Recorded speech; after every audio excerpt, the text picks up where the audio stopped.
સમાચારો જોઈએ વિસ્તારથી સૌથી પહેલા વાત કરવી છે હોસ્પિટલમાં ચાલતી લાલિયાવાડીની હોસ્પિટલમાં કર્મચારીઓના જલસાની ભૂતકાળમાં ઘણીવાર આપણે એવું જોયું છે કે જે ડોક્ટરો હોય છે રેસિડેન્ટ ડોક્ટરો એ ઘણીવાર પેશન્ટના વોર્ડમાં સૂઈ જતા હોય છે એમના બેડ ઉપર સૂઈ જતા હોય છે અને હવે તો સાહેબ હદ થઈ ગઈ છે રાજકોટમાં કે જ્યાં આગળ હવે તો અધિક્ષકની ઓફિસમાં કર્મચારીઓ રીલ બનાવી રહ્યા છે ચોંકાવનારી વાત છે પણ વાત હકીકત છે મયુર પાસેથી વિસ્તારથી જાણીએ મયુર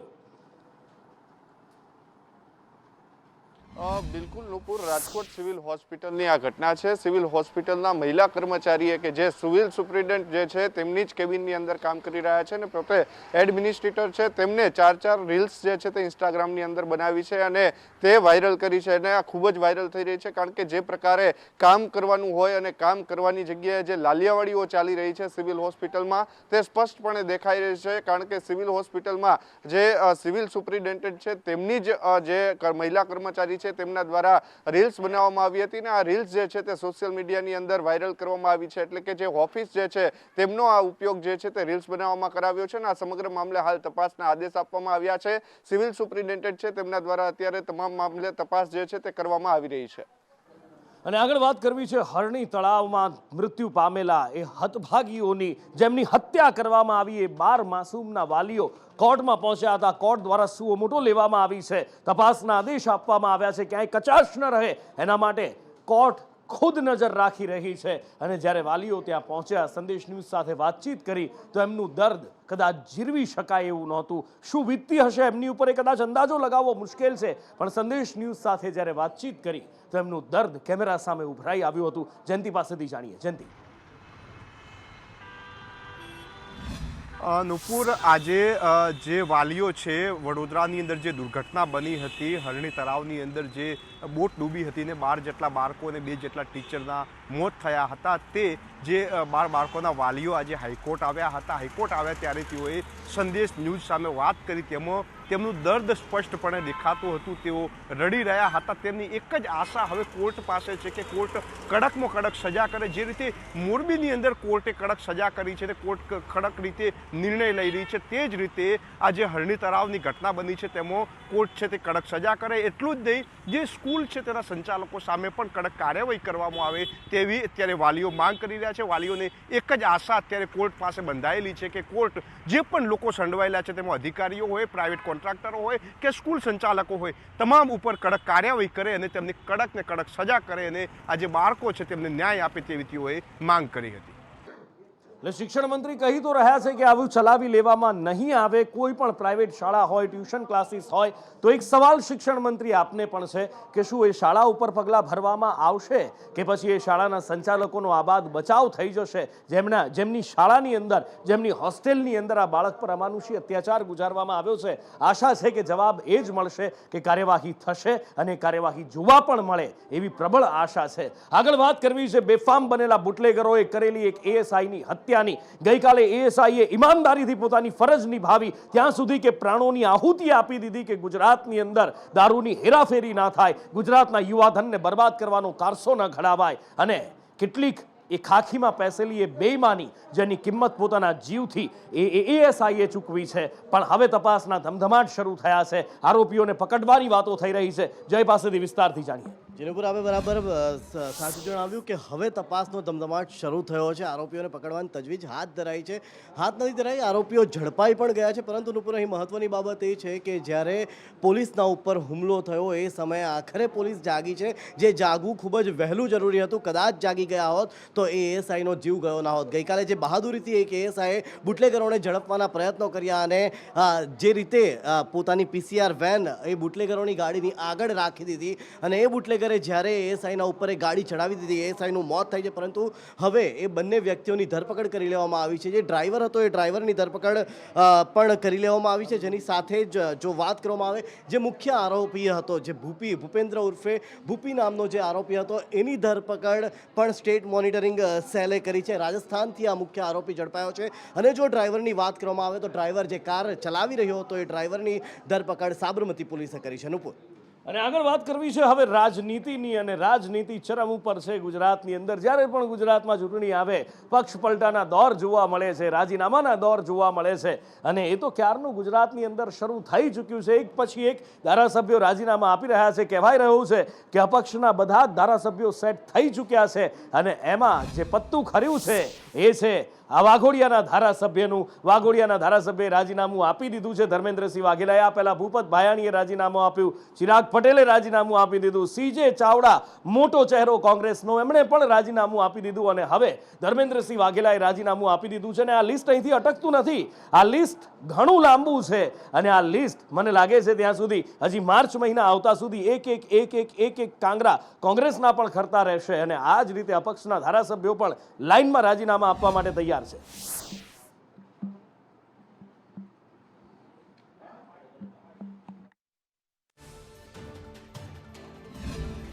આપણા દેશના બે પનોતા પુત્ર માન્ય વડાપ્રધાન નરેન્દ્ર મોદી સાહેબ અને અમિતભાઈ શાહ સાહેબના નેતૃત્વમાં જ્યારે દેશ વિશ્વના ફલક ઉપર જઈ રહ્યો હોય ત્યારે એમને સહભાગી થવા માટે થઈને હું આજે મારું પોતાનું, મારા વિસ્તારના લોકોને પૂછીને રાજીનામું આપ્યું. મારી કોઈ મજબૂરી નથી. હું મારી જાતે અયોધ્યાની અંદર જ્યારે રામલલ્લા બિરાજમાન થયા હોય અને એટલે મારા વિસ્તારની જનતાને પૂછીને મેં કર્યું છે, આ છે તે છે, ઘણી બધી વાતો જોવા મળે છે. ને કશ્યપ જોડાયા છે. કશ્યપ, અત્યાર સુધીમાં 4 ધારાસભ્યોના રાજીનામા પડ્યા છે, પણ લિસ્ટ હજી ઘણું લાંબુ છે. લિસ્ટની અંદર ઘણા બધા હજી નામો ચર્ચાઈ રહ્યા છે, અને એમાંથી ઘણા બધા કાંગરા ખરતા જોવા મળશે.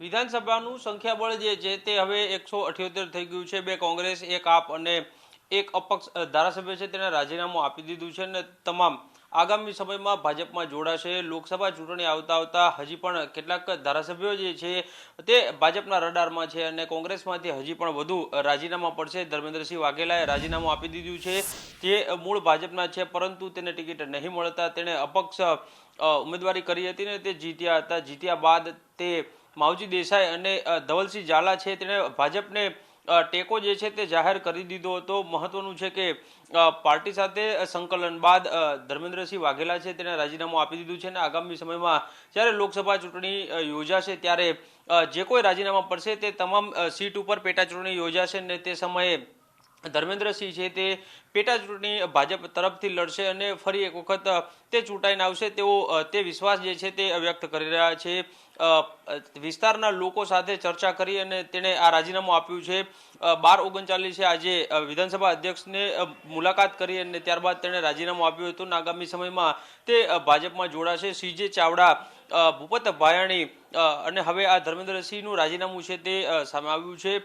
તમામ ધારાસભ્યો છે એક સાથે ભગવો ખેસ ધારણ કરશે, અને આગામી સમયમાં હજી પણ કોંગ્રેસના કેટલાક સિનિયર ધારાસભ્યો છે જે ભાજપના રડારમાં છે, સતત સંપર્કમાં છે, અને કોઈ પણ ઘડીએ તેમના પણ બિલકુલ લિસ્ટ ઘણું બધું લાંબુ છે, અને એ લિસ્ટની અંદર એક નામ બીજું પણ ચર્ચાઈ રહ્યું હતું, અને એ નામ છે લલિત વસોયાનું. જો કે એવું નથી કે પહેલી વાર લલિત વસોયાનું નામ ચર્ચાયું હોય. જ્યારે તેઓ ભારતીય જનતા પાર્ટીના કાર્યક્રમની અંદર જોવા મળે, અથવા તો ભારતીય જનતા પાર્ટીના નેતાઓ સાથે મંચ શેર કરતા જોવા મળે, ત્યારે એમના રાજીનામાની, એમના ભારતીય જનતા પાર્ટીમાં જવાની એ વાતો ઉઠે છે. અને ત્યારે લલિત વસોયા હંમેશાથી એક સ્પષ્ટતા કરતા આવ્યા છે કે હું કોંગ્રેસમાં જ છું ભાઈ, ક્યાંય નથી જવાનો. કોંગ્રેસે મને ઘણું દીધું છે, મારી પર કોંગ્રેસનું ઘણું ઋણ છે, અને ઋણ હું ચૂકવી રહ્યો છું. અને ફરી એકવાર લલિતભાઈએ આજે એ જ વાત કરી કે ભાઈ કોંગ્રેસમાં જ છું, ક્યાંય નથી જવાનું. મિત્રો, કોંગ્રેસ પાર્ટીનું મારી ઉપર ઘણું ઋણ છે, અને એ ઋણ ચૂકવવા માટે મેં સંગઠનમાં રાજકોટ જિલ્લા કોંગ્રેસ પ્રમુખ તરીકેની જવાબદારી લીધી છે, અને આપ સૌને ખાતરી આપું છું કે કોંગ્રેસ પાર્ટીના આ નબળા સમયની અંદર હું કોંગ્રેસનું ઋણ ચૂકવવા માટેનો પ્રયત્ન કરવાનો છું. અને આ સંજોગોમાં પાર્ટીની આ નબળી સ્થિતિની અંદર જો હું પાર્ટી છોડીને જાઉં તો હું એવું માનું છું કે મારી જનતાનું ધાવણ લાગે. એટલે લલિત વસોયાએ તો સ્પષ્ટતા કરી દીધી છે કે ક્યાંય નથી જવાનો, કોંગ્રેસમાં જ છું, કોંગ્રેસમાં જ રહેવાનો છું. પણ બીજા ઘણા બધા ધારાસભ્યો છે જે લિસ્ટમાં છે અને એમાંથી જ એક છે ધવલસિંહ ઝાલા. આમ તો ભારતીય જનતા પાર્ટીમાં જોડાયા હતા, ભારતીય જનતા પાર્ટીમાંથી ચૂંટણી લડવાની ઈચ્છા વ્યક્ત કરી, ભૂતકાળમાં એકવાર હાર્યા પણ ખરા, પણ આ વખતે ટિકિટ ન મળી, અપક્ષમાંથી લડ્યા અને હવે વાત કરી રહ્યા છે કે ભાઈ ધર્મેન્દ્રસિંહ હમણાં જે જોડાયા છે એ અમિતભાઈ અને વડાપ્રધાન મોદીના હાથ મજબૂત કરવા માટે ભારતીય જનતા પાર્ટીમાં જોડાયા છે. હવે મારે રાજીનામું આપવું કે નહીં અને મારે ભાજપમાં જોડાવવું કે નહીં, મારા મત વિસ્તારના લોકોને પૂછીશ અને હું નિર્ણય કરી લઈશ. પણ જનતા સમજદાર છે સાહેબ, 21મી સદી છે, એટલે ધવલસિંહનો પ્રવાહ કઈ બાજુ જઈ રહ્યો છે, એમનું મન કઈ બાજુ ખેંચાઈ રહ્યું છે, સ્પષ્ટ રીતે સમજી શકાય છે. એમાં સૂચના આપવી કે ના આપવીને પરિવારની સાથે, પરિવારના જેમ આપણા પરિવારની અંદર ઘરના વ્યક્તિઓ એક સલાહ સૂચન આપી શકતા હોય છે અને સ્વાભાવિક છે કે એમને સલાહ આપી હોઈ શકે કે ભાઈ આવું કરવાથી તને આ ફાયદો થાય કે આ થાય જે થાય. અને સ્વાભાવિક છે કે માનનીય ધર્મેન્દ્રસિંહને પણ આવનારા દિવસોની અંદર તેમના વિસ્તારના કામો માટે અને વિસ્તારની અંદર વિકાસને વેગવંતો બનાવવા માટે અને માનનીય વડાપ્રધાન નરેન્દ્રભાઈ મોદી સાહેબ અને અમિતભાઈ શાહ સાહેબના હાથ મજબૂત કરવા માટે જે નિર્ણય લીધો છે એ નિર્ણયને અમે પણ આવકારીએ છીએ અને એમને સમર્થન આપીએ છીએ કે ભાઈ ખૂબ સારો નિર્ણય લીધો. અને આ બાજુ કોંગ્રેસમાંથી પણ આરોપોની વણઝાર લાગી રહી છે. શક્તિસિંહે પણ 2 દિવસ પહેલા કહ્યું હતું પ્રદેશ પ્રમુખ કોંગ્રેસના કે ડરાવી ધમકાવીને, લાલચ અપાવીને લઈ જવામાં આવે છે. આજે ફરી એકવાર વિમલ ચુડાસમા ધારાસભ્ય પણ એ જ વસ્તુ કહી રહ્યા છે કે ડરાવી ધમકાવી અને ભારતીય જનતા પાર્ટી દબાણ કરી અને લઈ જાય છે. બાકી કોઈ કોંગ્રેસના ધારાસભ્યને જોડાવું નથી ભાજપમાં, કોઈએ રાજીનામું આપવું નહોતું. દબાણ તો બધા ઉપર થતું હોય છે, પણ કોઈને કોઈ નબળા દિલના લોકો હોય છે એ વહી જતા હોય છે. એટલે આ જે દબાણો આવતા હોય એ દબાણો તો કરવાવાળા કરતા રહે, પણ પાર્ટી સાથે વફાદારી રાખી અને લોકોનું સારી રીતે કામ કરવું એ ચોક્કસ રીતે એક ફરજ છે. લોકસભાની ચૂંટણી માટે ગયા વખતે પણ મને આપતા હતા ટિકિટ, અને ખાસ કરીને એ તો પાર્ટી નક્કી કરતી હોય છે કે કોને ટિકિટ દેવી છે. પણ હું મારી રીતે એક ધારાસભ્ય તરીકે એક સંતોષતાથી અને લોકોના કામ કરું છું.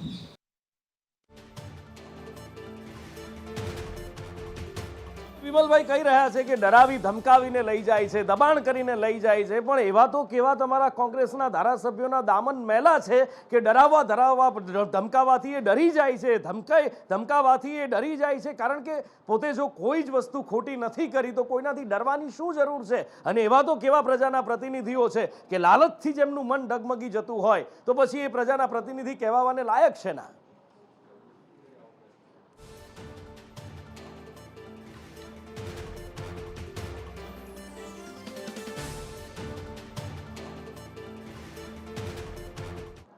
આજે સવારે એક વિડીયો સામે આવ્યો હતો અને વિડીયો હતો ધોરાજીના ધારાસભ્ય મહેન્દ્ર પાડલિયાનો. આજે એક ભારતીય જનતા પાર્ટીનો કાર્યક્રમ હતો જેની અંદર ભારતીય જનતા પાર્ટીના નેતાઓ, હોદ્દેદારો પણ હતા અને હળવી શૈલીની અંદર એ મજાક કરી રહ્યા હતા, રમૂજ કરી રહ્યા હતા. CR પાટીલે જે 5 લાખ વોટનો, 5 લાખની લીડનો ટાર્ગેટ આપ્યો છે એને લઈને મજાક કરી રહ્યા હતા. અને મજાક આજે સવારથી રાજ્યની અંદર એક મુદ્દો એવો બની ગયો કે ફરી એકવાર મહેન્દ્રભાઈએ સામે આવવું પડ્યું અને પાડલિયા સાહેબે ફરી એકવાર સ્પષ્ટતા કરવી પડી.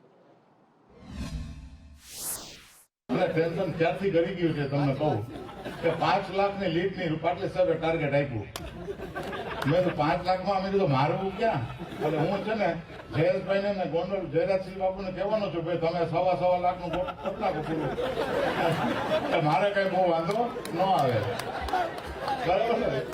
ખાસ કરીને ધોરાજી ઉપરેટા વિસ્તારમાં કોંગ્રેસ સાથે મોટો સંઘર્ષ હોય, આગલા વખતે કોંગ્રેસના ધારાસભ્ય ત્યાં સક્રિય હોય, તો આ કારણથી આ મેં વાત કરેલી કે અમારે થોડુંક ત્યાં લડાઈ મોટી છે તો અમે પણ 36,000નો ઓછામાં ઓછી લીડનું ટાર્ગેટ રાખેલો. આવી કોઈ અમારે ટેન્શનમાં નથી, અમે કોઈ હતાશા નિરાશામાં નથી. અને આગામી લોકસભાની ચૂંટણી અમે 5.5 લાખના લીડથી પોરબંદર સંસદમાં વિજેતા થશું, એમાં કોઈ શંકાને સ્થાન નથી. અને આગળ વાત કરવી છે જીભનો ચટાકો કેટલો મોંઘો પડી શકે એમ છે. કારણ કે પાણીપુરી, બધાની પસંદ પાણીપુરીનું નામ પડે અને મોઢામાંથી પાણી પડી જાય કે આ હા પાણીપુરીનો ચસ્કો. પણ જો પાણીપુરીનો ચસ્કો કરવો હોય તો એની પહેલાં એક વિડીયો બતાવું છું. આ વિડીયો જોઈ લેજો અને પછી એ ચસ્કો કરવા માટે જજો. કારણ કે વડોદરાથી આ વિડીયો સામે આવ્યો જેમાં કાચા બટેકા છે એ ધોવામાં આવી રહ્યા છે. પણ કેવી રીતે ધોવાઈ રહ્યા છે એ બટેકા તમે જુઓ. 2 જણા છે અહીંયા આગળ તબકડાની અંદર, તપેલાની અંદર બટેકા ભરેલા છે ને એ પણ અડધા કાપેલા છે, પાણી છે, અને એ પાણીની અંદર પગથી એ બટેકા ધોવે છે, વળી ધોતા ધોતા 2-3 બહાર પડી જાય છે તો એ પણ અંદર મૂકી દે છે. ધૂળમાં રગદોળાયેલા એ મેલા ગંદા ઉબકો આવી જાય એવી હાલત છે. અને આ વિડીયો વાયરલ થયો એ પછી વડોદરા મહાનગરપાલિકાનું તંત્ર એક્શનમાં આવ્યું છે કે વડોદરા મહાનગરપાલિકાના તંત્રને તો આ હરણી હત્યાકાંડ બાદ કહેવાની શું જરૂર છે, પણ આંખો બંધ કરીને બેઠું હશે. આ વિડીયો સામે આવ્યો અને એ પછી એક્શનમાં આવ્યું છે તંત્ર. જે રીતે દાંડિયા બજાર વિસ્તારમાં જે પાણીપુરીની લારી છે ત્યાં પગથી બટાકા ધોવામાં આવતા હતા, ત્યારે હવે સંદેશ ન્યૂઝ દ્વારા પણ સવારે જ્યારે ઘટસ્ફોટ કરાયો હતો ત્યારે જે પાલિકાની જે ટીમ છે તે હાલ અહીંયા પહોંચી છે. અને જે ભેરુનાથ આઈસ્ક્રીમની જે દુકાન છે કે જેમણે આ પાણીપુરીની લારી અહીંયા ભાડે આપી હતી ત્યાં માટે જ ત્યાં આઈસ્ક્રીમની દુકાન પર પણ ચેકિંગ અહીંયા હાથ ધરવામાં આવી રહ્યું છે, સેમ્પલ લેવામાં આવી રહ્યા છે. ભાષા સાહેબ, જે રીતે આ પાણીપુરીનો જે વિડીયો વાયરલ થયો હતો આ ક્યારનો વિડીયો છે અને કાર્યવાહી શું કરાઈ છે? સોશિયલ મીડિયામાં ગઈકાલે જ ધ્યાને આવ્યું કે આ રીતે એક વિડીયો વાયરલ થયો છે અને તે અંદર ગઈકાલે જ અમે ચેકિંગ હાથ ધરેલ અને તેમનો તાત્કાલિક ધોરણે ધંધો પણ બંધ કરાવેલ છે અને અમને જે રજિસ્ટ્રેશન આપવામાં આવેલ હતું તે પણ અમે તાત્કાલિક ધોરણે રદ કરી અને જેમનો જે બીજો બિઝનેસ અહીંયા ભૈરવનાથ આઈસ્ક્રીમનો છે તે જગ્યાએથી અમે નમૂના લઈને આગળ 15-20 दिन पहले का वीडियो है. जब वो बंदे का मेरा वीडियो देखा, मैं राजस्थान था, इधर था नहीं. સુરત કે જ્યાં આગળ મહાનગરપાલિકાના અધિકારીઓને દોડાવવામાં આવ્યા, મહાનગરપાલિકાના અધિકારીઓ ગયા હતા દબાણ દૂર કરવા, પણ એસએમસીની ટીમ ઉપર હુમલો કરી દેવામાં આવ્યો અને દબાણની ટીમમાં લારી ગલ્લાવાળાઓએ એસએમસીના કર્મચારીઓને ધક્કે ચડાવ્યા હતા. વધુ માહિતી સાથે આઝમ મારી સાથે ફોન લાઈન પર જોડાયા છે. આઝમ, ગજબ તાસીર છે સુરતની. ક્યારેક ડ્રાઈવરો પોલીસને દોડાવીને મારે, ક્યારેક કારખાનાના કામદારો પોલીસને દોડાવે અને હવે લારી ગલ્લાવાળા એસએમસીના કર્મચારીઓને ધક્કે ચડાવે. અનુપર, એકદમ તમારી વાત સાચી છે. આ સમય અંતરે અલગ અલગ વિસ્તારમાંથી આવા વિડીયો સામે આવતા હોય છે. આજે જે કાપોદ્રા મરઘા કેન્દ્ર નજીકનો વિડીયો સામે આવ્યો છે એ પણ ચોંકાવનારો છે, કારણ કે ઝીરો દબાણ હેઠળની કામગીરી સુરત મહાનગરપાલિકાની ટીમ કરી રહી છે. જ્યાંથી રસ્તાઓ પર ટ્રાફિક દબાણ જે આવતું હોય છે તેને દૂર કરવા માટે આ ટીમ પહોંચી હતી, પરંતુ ત્યાં હાજર જે મહિલાઓ અને જે પુરુષો હતા, જે લારી ગલ્લાવાળા હતા, તેમને એ માર્શલ અને જે કર્મચારી અધિકારી હતા તેમને ધક્કે ચડાવ્યા હતા, જેના કારણે એમને ત્યાંથી નીકળી જવાનો વારો આવ્યો છે. જી, અને આગળ વાત કરવી છે પ્રજાસત્તાક દિવસની ઉજવણીના મુખ્ય મહેમાનની, મુખ્ય અતિથિ જે ફ્રાન્સથી આવ્યા છે, આવી ચૂક્યા છે. આમ જુઓ તો જયપુરની અંદર અત્યારે કાર્યક્રમ તેમના ચાલી રહ્યા છે, જયપુરમાં મુલાકાત લઈ રહ્યા છે. ફ્રાન્સના રાષ્ટ્રપતિ ઇમેન્યુઅલ મેક્રોન અત્યારે જયપુરની મુલાકાતે છે અને આવતીકાલે એ કર્તવ્ય પથ ઉપર રાષ્ટ્રપતિની સાથે, વડાપ્રધાન નરેન્દ્ર મોદીની સાથે જોવા મળશે, મુખ્ય અતિથિ તરીકે ત્યાં જોવા મળશે. ત્યારે કેમના કાર્યક્રમ કઈ રીતના છે, આજનો દિવસ ક્યાં પસાર કરવાના છે ને જયપુરમાં તેમણે ક્યાં ક્યાં મુલાકાત કરી અને ભારતની મુલાકાતથી તેઓ કેવા અભિભૂત થયા છે, અજય પાસેથી જાણીએ. અજય,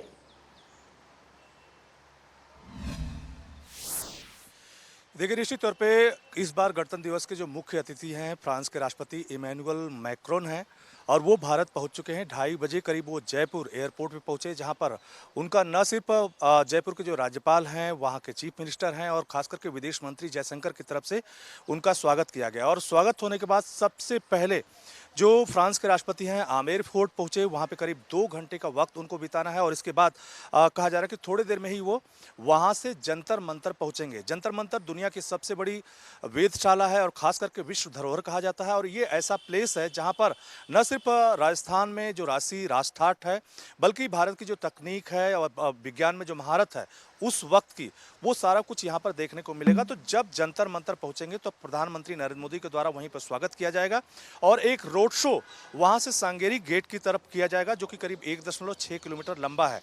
हालांकि इसे रोड शो हम लोग अपनी भाषा में कह रहे हैं, लेकिन इसे शोभा यात्रा का नाम दिया गया है. और फिर वहां से हवा महल पहुंचेंगे और हवा महल पे प्रधानमंत्री नरेंद्र मोदी और फ्रांस के राष्ट्रपति थोड़े वक्त रुकेंगे और वहां पर फिर एक फोटो सेशन होगा और फिर उसके बाद जो आमेर फोर्ट जाएंगे.